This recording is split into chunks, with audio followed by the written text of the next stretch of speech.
দুষ্টামির চরম লেভেল কাকে বলে এটা বানরকে না দেখলে বোঝা যেত না। দেখুন বানরের কি অবস্থা। হ্যালো এভরিওয়ান, আসসালামু আলাইকুম। কেমন আছেন আপনারা?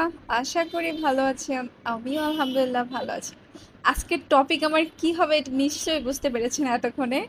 বানর, হ্যাঁ, এটা হচ্ছে আমার বান্ধবীর বেস্টি। অনেক বছর আগের কথা, আমার বান্ধবী তার বেস্টিকে নিয়ে মাগুরার কোনো এক মেলায় ঘুরতে গিয়েছিল, আর সেখানে তার বেস্টিকে হারিয়ে ফেলে।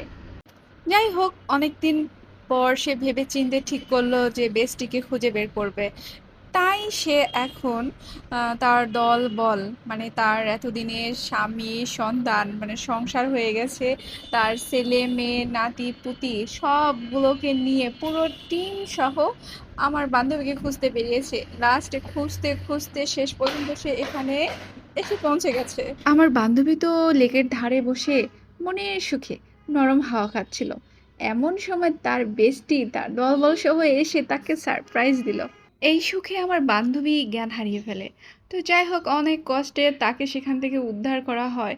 কিন্তু তার বেস্টি তো তাকে কিছুতেই ছাড়বে না, সে যেখানেই যাচ্ছে তার পিছে পিছে সেখানেই চলে যাচ্ছে। মজার ব্যাপার তো এখনই, অনেক দিন পরে দেখা বলে কথা, এত সহজে কি ছাড়ার কথা?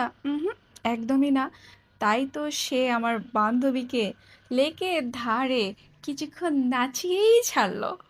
যাই হোক, বহুত কষ্টে আমার বান্ধবী তার হাতে একটা চিপসের প্যাকেট ধরিয়ে দিয়ে টাটা বাই বাই করে আপাতত রক্ষা পেল।